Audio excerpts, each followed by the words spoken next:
Muy bien, buenas noches con todos, colegas. Vamos a hacer esta presentación sobre Doppler en ginecología.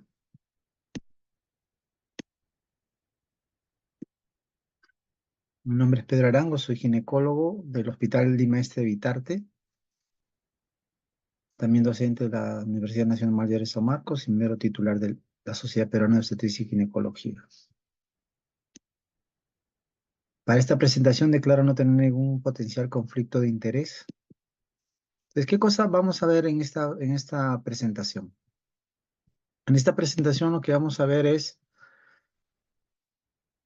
¿cuál es la utilidad del Doppler ginecológico, en el ultrasonido ginecológico? En realidad, el modo B es el más importante para el diagnóstico en ultrasonido ginecológico. Cuando hacemos una ecografía transvaginal, normalmente, o una ecografía transabdominal, lo que nosotros más importante vamos a catalogar es el modo B, ¿no? Las imágenes en escala de grises y es el que hace el diagnóstico en la mayoría de casos. El Doppler puede corroborar el diagnóstico o complementa el diagnóstico y puede ser importante en algunas situaciones específicas. Pero el más importante, lo más importante es el modo B. ¿Ya? Eso es algo que deben tener en cuenta antes de empezar y ir avanzando. No, no por ser Doppler va a mejorar o va a ser mejor que el 2D.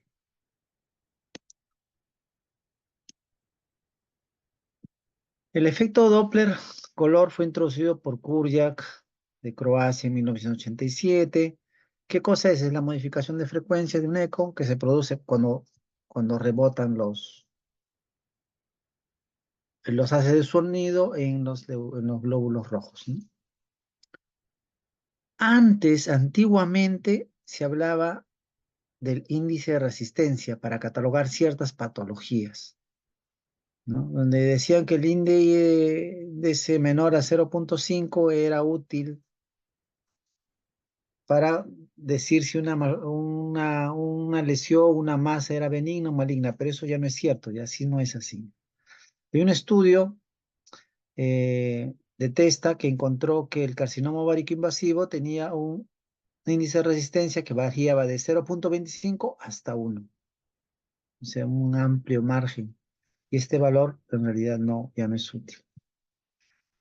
El Doppler espectral, el Doppler pulsado, no es necesario. En ginecología no es necesario, ¿no? Pero puede ayudar a descartar artefactos cuando nosotros creemos que no es un flujo, le ponemos el Doppler espectral y vemos que no pinta, ¿no? Entonces, eso es para poder anular algunos artefactos. Entonces, el ultrasonido que mide la velocidad de los glóbulos rojos, ese es el efecto Doppler, ¿no? Nosotros tenemos acá el efecto Doppler consiste en el cambio de frecuencia al movimiento, ¿no? Y eso es lo que mide en la ecografía. Acá tenemos nuevamente el flujo laminar parabólico del vaso sanguíneo que puede generar una onda, ¿no?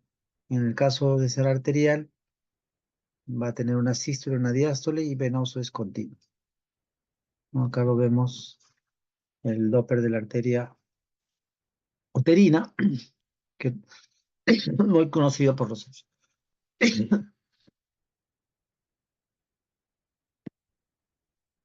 Vamos a repasar un poco la irrigación del útero. La arteria uterina es rama de la arteria ilíaca interna, que es la hipogástrica.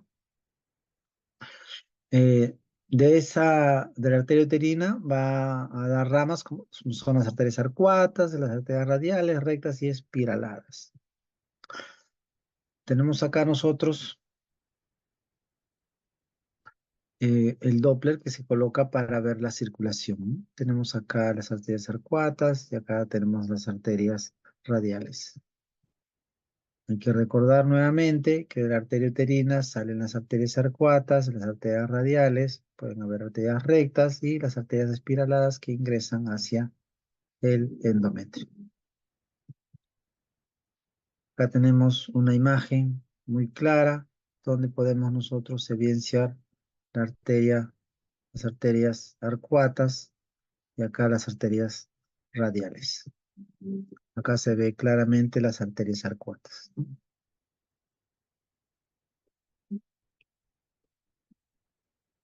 Nosotros hemos hecho ecografías a pacientes posmenopáusicas y encontramos que esas arterias arcuatas tienen estas calcificaciones, ¿no? Es muy característico de las pacientes seniles.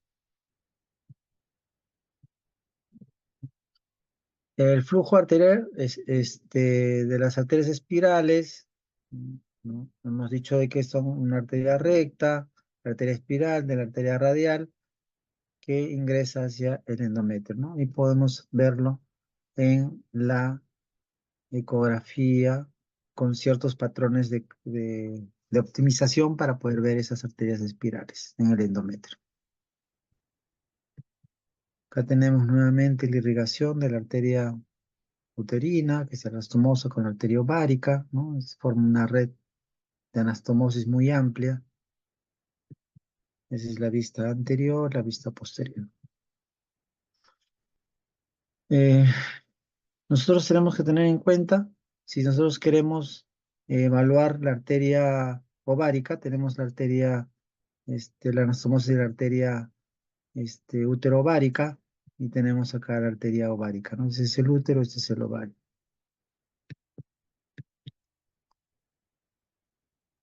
Ahora, les decía que no es útil el pulsado, ¿no? El Doppler espectral, no es útil, no es útil en diagnosticar patologías o determinar algún riesgo dentro de la evaluación de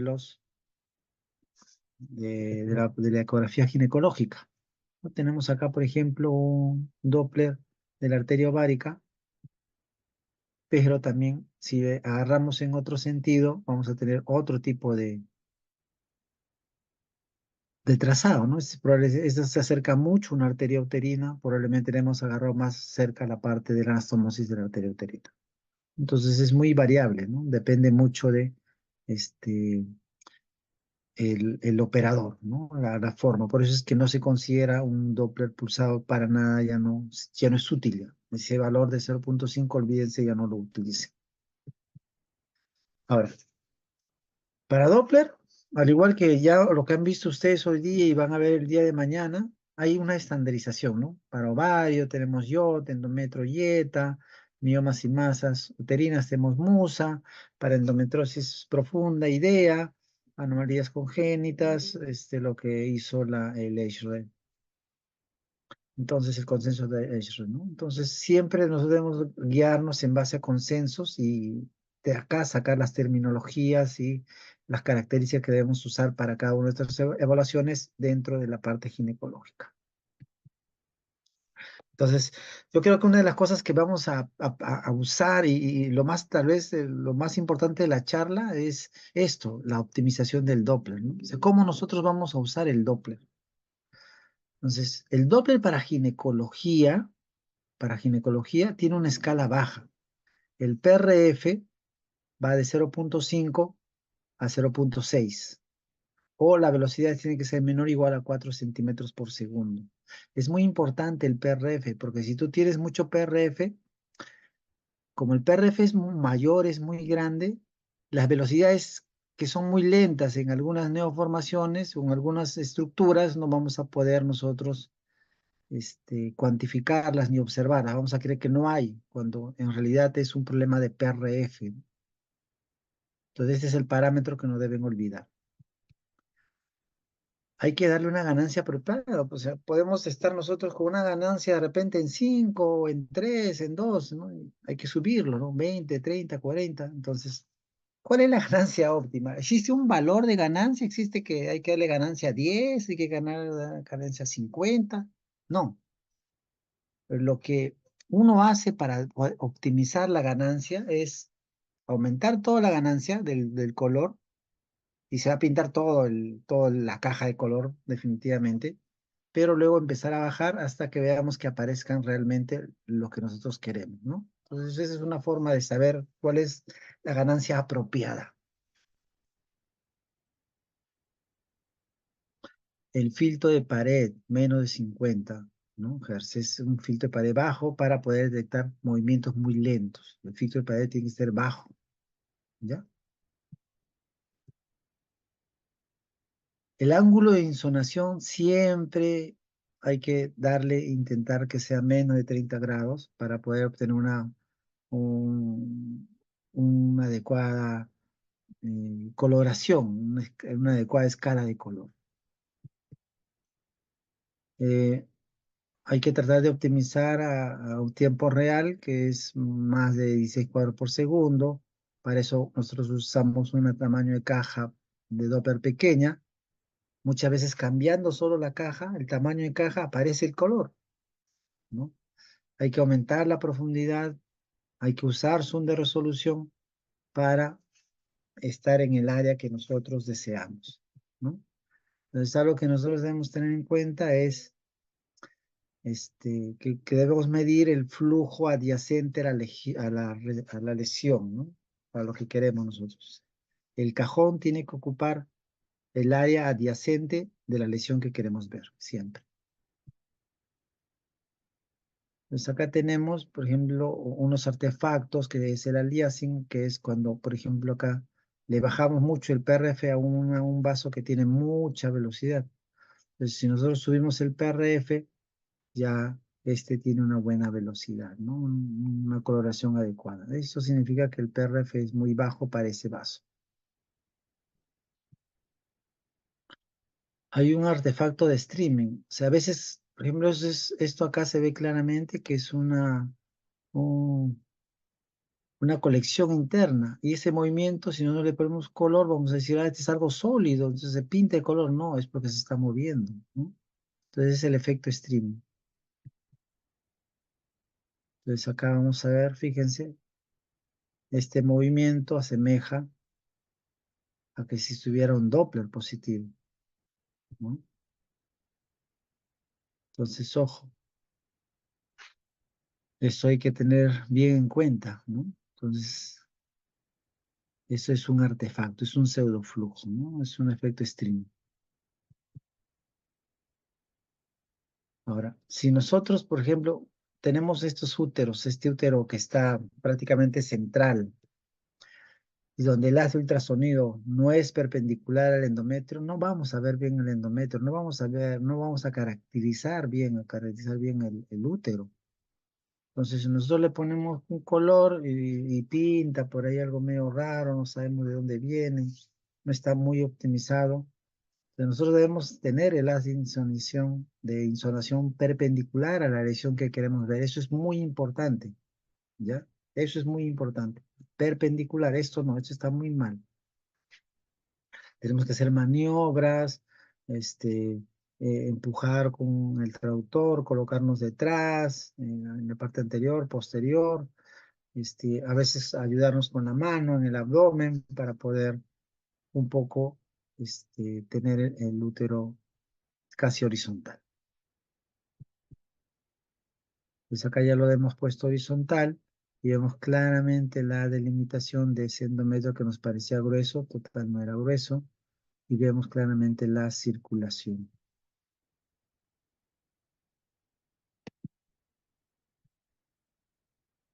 ¿Ya?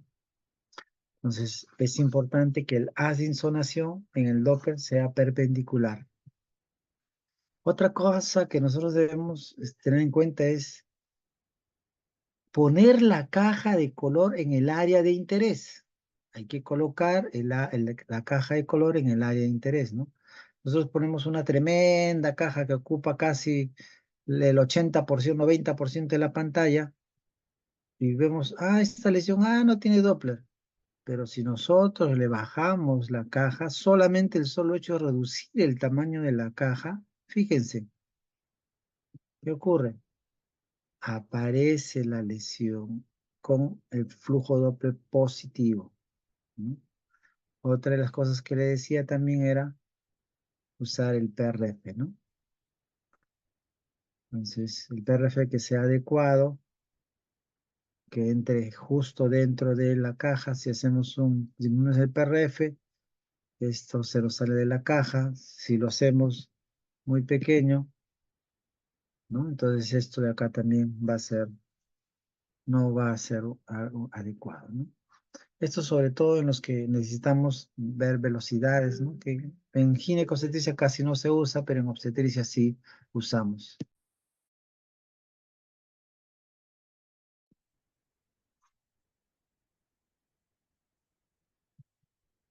Entonces, ahora vamos a pasar a ver las lesiones. Yo les voy a hablar más que todo del Doppler. No voy a caracterizar cada una de las lesiones, no voy a dar acá unas palabras tal vez pero yo me voy a centrar en el Doppler, ¿no? Porque todo esto lo van a ver, todos los consensos, van a verlo ustedes detalladamente como lo han estado viendo en la presentación anterior sobre las masas dentro de la área ginecológica, ¿no?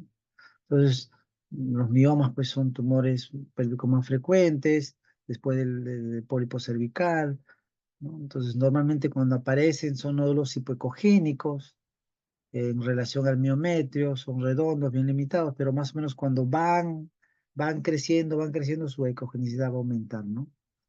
Entonces, el mioma tiene una pseudocápsula, esta pseudocápsula tiene una irrigación que nos va a permitir hacer un diagnóstico, ¿no? Que se trata de un mioma.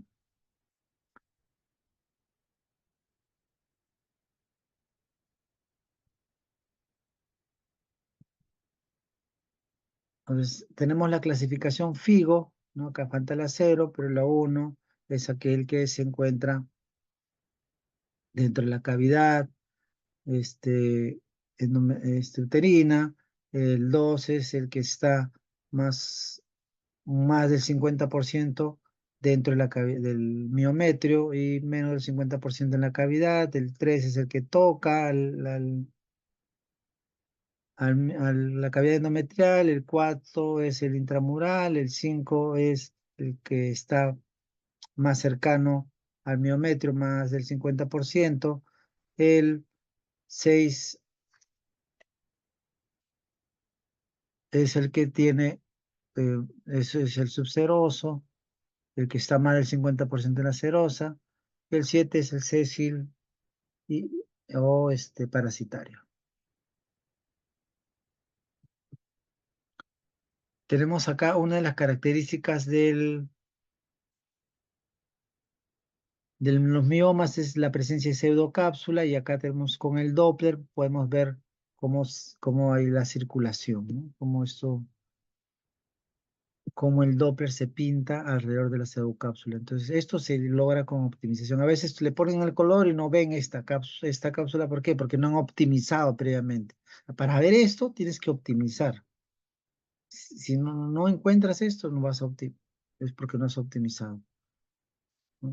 Acá tenemos, no es un mioma, sino es una adenomiosis que tiene Doppler translesional.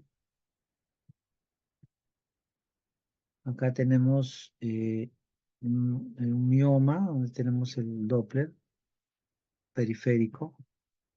Acá igual, con una tecnología de cristal. Y acá en 3D, una reconstrucción de la vascularidad del mioma. Ahora, acá veían, pues, dentro de la ecografía pélvica, encontraron donde, una masa sólida cercana al útero, ¿no? Entonces, todo el mundo pensaba tumor sólido de ovario, ¿no? Entonces, acá ayuda el Doppler, ¿no? Entonces, con el Doppler se pudo ver que había una circulación desde el útero hacia ese tumor sólido, ¿no? Que era un mioma exofítico, ¿no? Un mioma tipo 7. Pues acá igual otro mioma exofítico, hay que ver la vascularización ¿eh? Del útero al fibroadenoma, ¿no? Entonces, venía de acá. Eh, la adenomiosis normalmente se caracteriza por tener un útero globuloso, aumentado de tamaño, hay una simetría de paredes, hay una ecotextura miometrial irregular, con presencia de áreas quísticas, hay estriaciones lineales del, del sino del ventilador, eh, el límite endometrial, miometrial es irregular, y hay un signo de interrogación, ¿no? La S itálica, ¿no? Entonces, es básicamente las características ecográficas en general de la adenomiosis, ¿no? Entonces, pero en Doppler, los signos directos, nosotros tenemos, eh, por ejemplo, acá está, estos son los signos directos, donde tenemos nosotros quistes intramiometriales, líneas y yemas subendometriales. Acá vemos esto de acá, estas yemas, o tenemos islotes hiperecogénicos, ¿no? Pues acá tenemos la simetría uterina, tenemos el sombras en abanico, tenemos acá la vascularización translesional y el útero globuloso, ¿no? Y acá hay una zona de transición miometrio, endometrio irregular, ¿no? Entonces estos son los signos directos e indirectos, ¿no? Los tres primeros son los signos directos y los que están acá son los signos indirectos. Entonces tenemos adenomiosis, los vasos translesionales, ¿no? Los vasos translesionales es característico en el Doppler, ¿no? Vamos a ver algo sobre la malformación arteriovenosa adquirida, ¿no? Porque hay malformaciones arteriovenosas en ginecología congénitas y adquiridas, ¿no? La mayor cantidad de malformaciones arteriovenosas adquiridas son secundarias a procedimientos quirúrgicos ginecobstétricos, legrado, cesárea, tratamiento conservador de embarazo ectópico, ¿no? Entonces vamos a ver cómo se diagnostica. Este es parte de un artículo que se está publicando en la Maternidad de Lima, cuyo autor es el doctor Carpio. Entonces tenemos acá en el 2D, pues vemos una estructura, ¿no? Que cualquiera diría, bueno, esto es una adenomiosis, ¿no? Pero al ponerle el Doppler, tiene un Doppler de alto flujo, ¿no? Mm, Entonces eso nos llama la atención. Entonces acá hay otra malformación arteriovenosa, acá una reconstrucción 3D del flujo, así se ve. Entonces, malformación arteriovenosa adquirida, un ovillo multidireccional, ¿no? Donde hay aliasing, el flujo puede ir de 25 centímetros por segundo hasta 150 centímetros, ¿no? Entonces, acá también le han querido dar el valor de la impedancia, que tiene menos, un R y R menos de 0,4, pero en realidad es muy variable, ¿ya? Entonces, es muy importante optimizar el PRF para poder tener un buen trazado, ¿no? Porque a veces, como son vasos de mucha velocidad, tú le pones un PRF bajo, entonces todo se pinta, ¿no? En cambio, cuando tú le pones, empiezas a subir el PRF, va a verse mejor la imagen. Ese es otro ejemplo y ese es su trazado de la malformación arteriovenosa, ¿no? Eh, Sarcomas uterinos, ¿no? El sarcoma uterino, incluyendo el leiomyosarcoma, sarcoma estroma endometrial, es el tumor mesenquimal maligno más frecuente, ¿no? Pero su prevalencia es muy, muy baja, ¿no? 0,014 hasta 0,5. Entonces, ¿cuál es la característica? ¿Cómo yo puedo darme cuenta de que puede ser un sarcoma uterino? La presencia de áreas quísticas, bordes tumorales irregulares, vascularidad intralesional moderada, abundante, y la ausencia de calcificaciones deben aumentar la sospecha de malignidad, ¿no?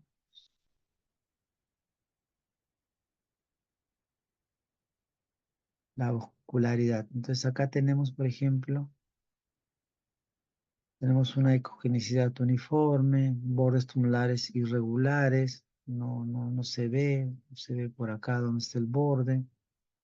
Tenemos la vascularidad intraleccional, tenemos la presencia de áreas quísticas, necrosis central, ¿no? No hay calcificaciones, eso nos orienta que puede ser un sarcoma, ¿no? Mira, esto, por ejemplo, es un sarcoma, pero acá al parecer no está muy optimizado el Doppler y por eso no pintaba, pero lo catalogaban así. Pero por patología salió un sarcoma, un leiomyosarcoma en una mujer de 50 años. Acá tenemos una tumoración donde hay un área quística, pero miren, hay calcificaciones. Igualmente acá hay el Doppler es periférico. Esto resultó ser un leiomioma degenerativo en una mujer de 31 años. ¿Ya? Entonces, ¿cuál es el problema de los sarcomas uterinos? Que los estudios fueron retrospectivos, hay evidencia escasa, signos instintivos con los miomas, las masas son vascularizadas, hay masas no homogéneas, ¿no? Como hemos visto nosotros, y son irregulares con áreas quísticas. Entonces, eso es lo que no nos permite mucho diagnosticar por ecografía. Es muy difícil muchas veces diagnosticar por ecografía un sarcoma. Doppler en la cavidad endometrial es más o menos el score realizado por el ORATS, para el consenso IOTA, ¿no? Donde uno valora la cavidad endometrial cuando no hay nada de color, no hay señal, el 2 es color mínimo, 3 es color moderado y abundante color, ¿no? Esas son las características. En realidad, el 1 y el 4 sí uno puede estar seguro de que lo cataloga así, pero en el 2 y el 3 hay mucha controversia en la catalogación, ¿no? Pero así es como está en consenso. Pues acá nosotros tenemos una lesión endometrial donde pues, definitivamente tenemos una circulación muy aumentada, ¿no? En una mujer posmenopáusica. El problema del diagnóstico de este tipo de lesiones es en mujeres premenopáusicas. En las posmenopáusicas es más fácil, ¿no? Dentro de la cavidad endometrial también podemos tener la presencia de pólipos endometriales. Sabemos que es una hiperplasia localizada de las glándulas endometriales. Ecográficamente se observa una masa hiperecogénica, ¿no? Es un blanquito, porque como está con... Eso debido al refuerzo acústico que tiene, ¿no? Como son glándulas, un conjunto de glándulas, las glándulas tienen agua, entonces hay un conjunto de glándulas ahí juntas que estas van haciendo un refuerzo acústico, ¿no? Entonces, por eso es que se ve medio blanco brillante, ¿no? Puede delimitarse la línea endometrial, es regular, brilla, ¿no? La histerosonografía nos ayuda mucho más a poder visualizar un pólipo endometrial, ¿no?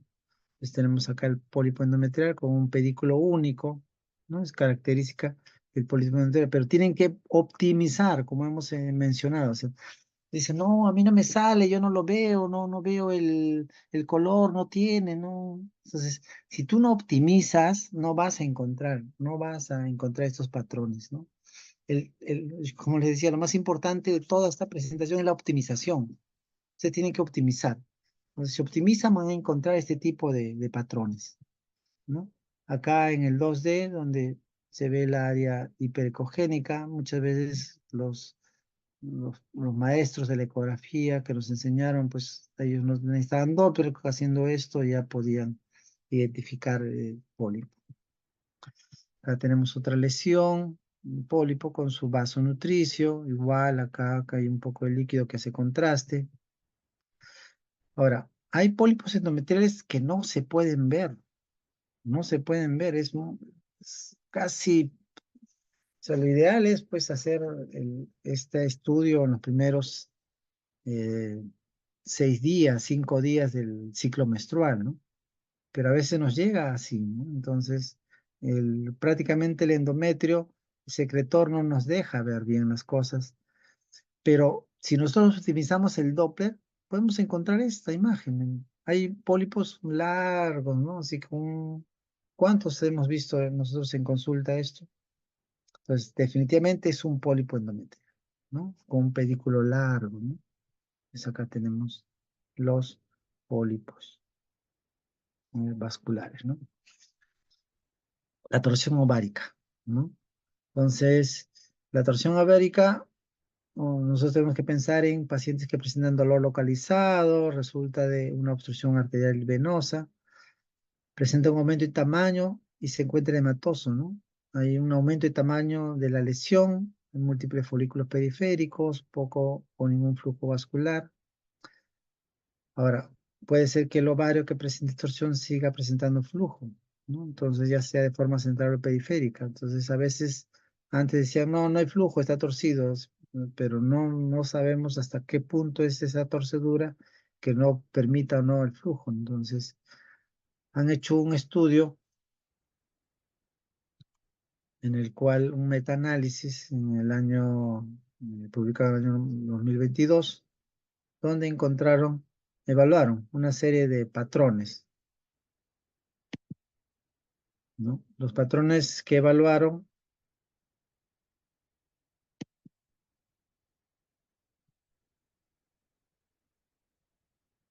fueron el edema ovárico, ¿no? Acá está, hay un edema ovárico, la masa anexial, el signo del remolino, ¿no? El signo del remolino y el Doppler, el flujo Doppler del ovario. Y líquido en la cavidad pélvica. Entonces, lo que encontraron fueron, pues, ¿qué encontraron de estos signos, no? Del edema, de la masa anexial, del signo del remolino, del flujo Doppler, del ovario y del fluido pélvico. ¿Qué encontraron? Entonces, la presencia de una masa anexial o de líquido tiene una precisión diagnóstica deficiente como signo ecográfico de torsión anexial, ¿no? O sea, si vemos líquido o, o masa anexial, probablemente no sea lo mejor.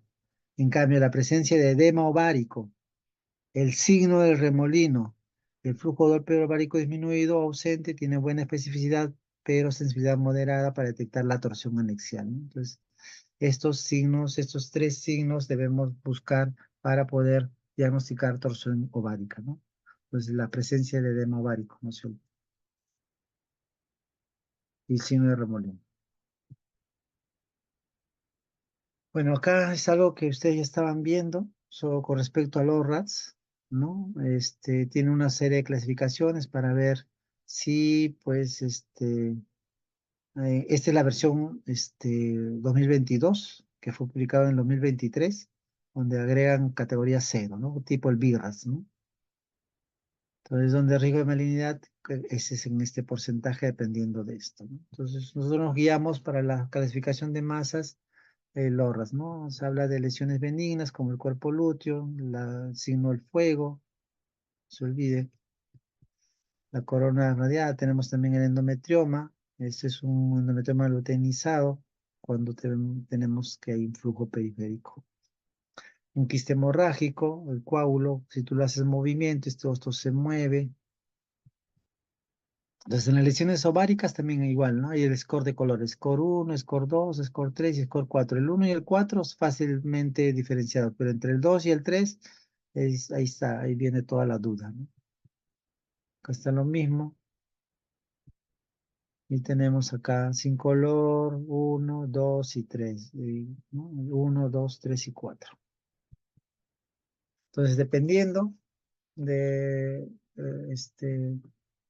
lo que te salga, en el 2D y con el Doppler, tú puedes clasificar, ¿no?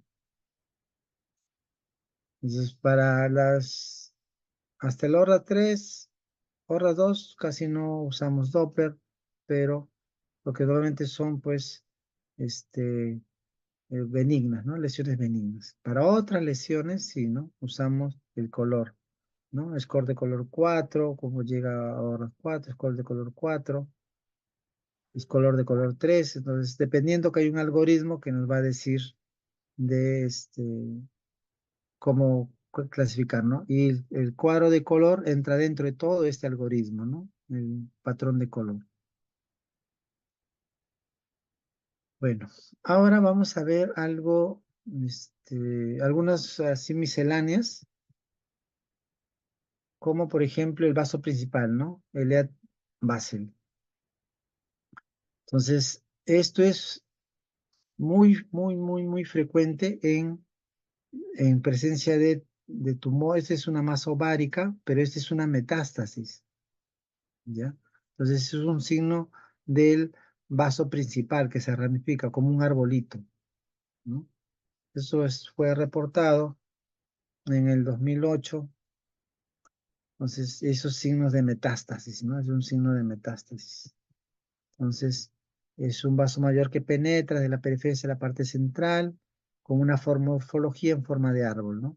Entonces, este vaso principal se detectó en el 35% de tumores metastásicos y solo dos casos en carcinoma ovárico primario, ¿no? O sea, más se encuentra en metástasis y casi no en carcinomas ováricos primarios, ¿no? Entonces, sobre todo metástasis de estómago, de mama y ganglios linfáticos, ¿no? Vamos a ver el síndrome de congestión pélvica, ¿no? Este es algo que uno hace la ecografía y vienen pacientes con dolor, ¿no? Que luego que le va a ver, después de verle la regla, tiene mucho dolor, tiene dolor postcoital, es un dolor bilateral, este, a final del día aumenta el dolor. Entonces, pues, podemos estar frente a un síndrome de congestión pélvica, ¿no? Y a veces pensamos que es, pues, es endometriosis y de repente no es endometriosis, es una congestión pélvica, ¿no? Hay un flujo retrógrado de la vena ovárica que podría ser la causa de esta congestión pélvica, ¿no? De la ecografía Doppler y la resonancia han sustituido actualmente la fibrografía. La flebografía, pues, es un procedimiento diagnóstico histórico que podía mostrar imágenes de dilatación venosa y de éstasis que reflejaban la incompetencia de las válvulas. Entonces, hay que observar la cantidad y el tamaño de varices y lagos venosos del útero que rodean, o sea, de lagos venosos que rodean al útero y para sospechar en una patología venosa pélvica, ¿no? Entonces, sospechamos cuando contamos más de 5 lagos venosos de un tamaño superior a 5 o 6 milímetros. Entonces acá está el origen probable de una estasis venoso de la vena ovárica, ¿no? A veces ya cuando este primero está descompensado y el compensado ya incluso esto se puede dilatar hasta las varices vulvares, ¿no? Entonces ver varices vulvares. Entonces pacientes con varices vulvares probablemente tengan es un problema de congestión pélvica, ¿no? Pues acá tenemos, muchas veces hemos visto estas ecografías, le hemos puesto el Doppler y mira, se pinta, ¿no? Y vienen pacientes con dolor, ¿no? Ahora, hay tratamiento médico que tiene que ver la supresión hormonal con progestágenos o otros análogos de la hormona liberadora de inhibitante. El tratamiento puede también estar de la mano con una embolización, ¿no?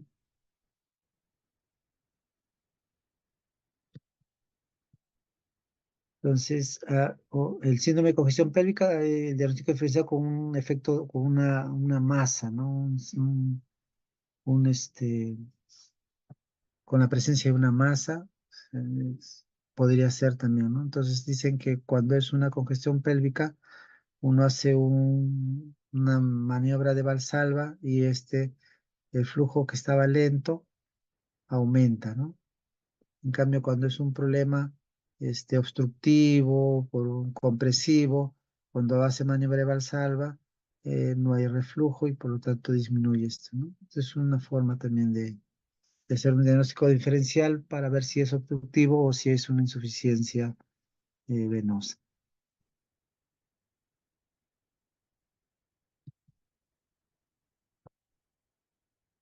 Muchas gracias. No sé si tendrán alguna pregunta.